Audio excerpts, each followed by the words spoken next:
The Wizards from the Coast have just released the Book of Many Things, and I'm going to talk at you about it for the next few minutes. I'll let you know if it's any good, and particularly if it's worth your money. And I wanted to say right up top that my copy is not a review copy. I paid my own hard-earned American dollars for this, and I'm not sponsored by WotC in any way. This is a 100% unbiased review. I will start off with a summary, then tell you what works, tell you what doesn't work, and give my overall thoughts at the end. This is a review only of the digital content, as I'm still waiting on the physical version to be shipped to me. From what I understand, there have been shipping delays due to printing problems, but I'll upload a new companion video once I've got the actual stuff in my grubby little hands. There will be spoilers ahead, so you've been warned. But as a preamble, let me say that this book intrigued me.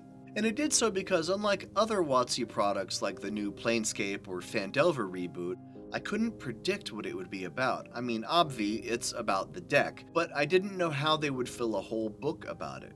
So how did they? This book is character options, magic items, spells, monsters, adventure scenarios, DM advice, and setting elements designed to be dropped into your campaign. It's not a full adventure or campaign setting. And in our opening chapter, the book promises to change the rep of the deck as a campaign breaker by giving us ways to deck build for whatever outcome we want. And this is funny because I've heard so many DMs say they don't want to use it because it's so campaign derailing, and this puts forth the very obvious solution to that problem. Why not just take out the cards you don't want to have happen?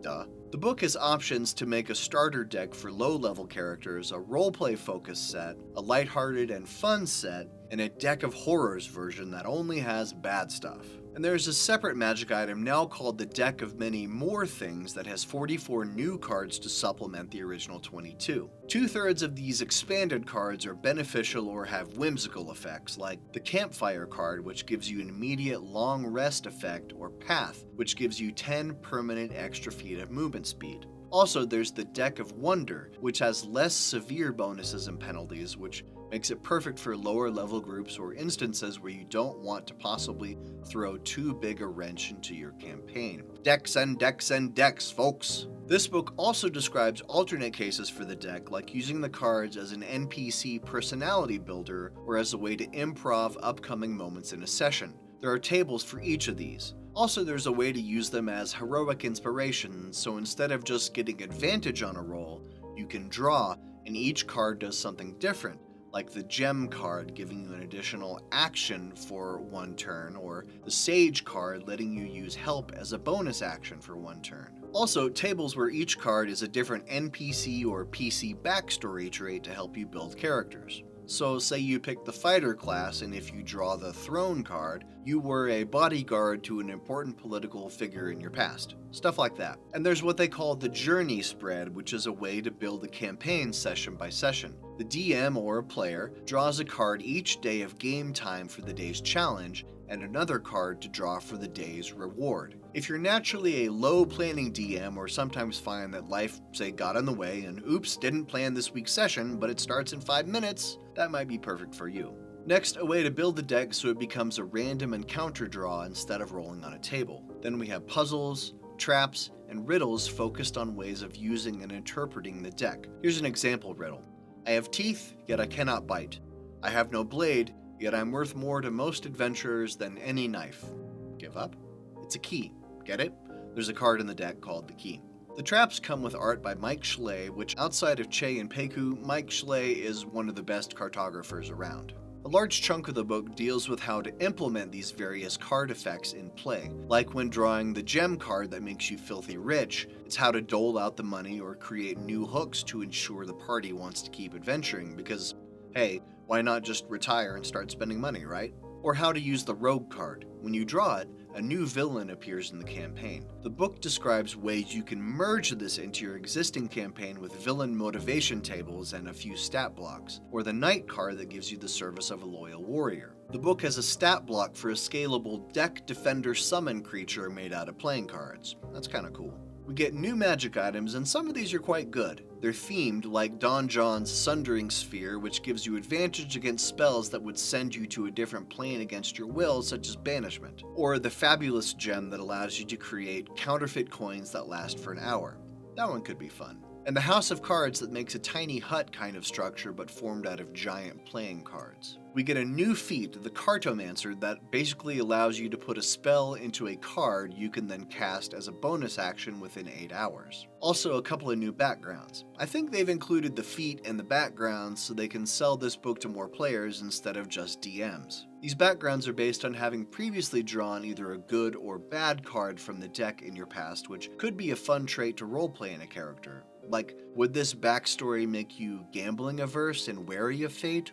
Or are you now fully in the moment, living one day at a time? I could see this leading to some creative RP moments. There's a few factions included, like the Solar Bastion, Heralds of the Comet, and the Moonstalkers, with stat blocks, headquarters maps, and adventure hooks. In a campaign based around the deck, these could be compelling elements.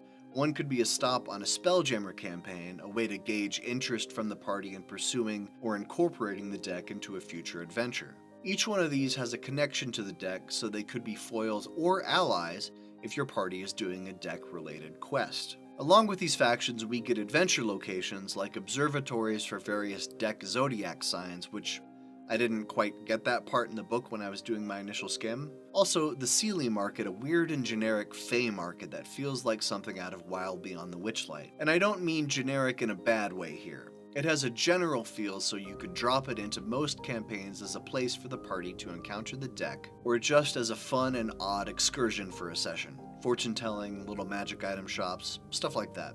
I dig it. Another location here is for the Throne card, which gives that PC a keep of their own. In the book, that keep is called Harrow Hall, and it's a fleshed out adventure location. So you don't need the deck at all to incorporate this as part of a campaign. It's small enough to run as a one-shot and includes guides for how to scale up or down the difficulty based on party level. I wish more adventures did that last thing specifically. Also, the book gives us Gardmore Abbey, adapted from 4th edition D&D as an adventure location. Gardmore is a lot cooler location than Harrow Hall in my opinion. But the best location of them all is the Donjon Sphere, sort of floating astral prison built inside a giant sphere. It's better than anything in Keys from the Golden Vault, for sure. I'm definitely stealing this one.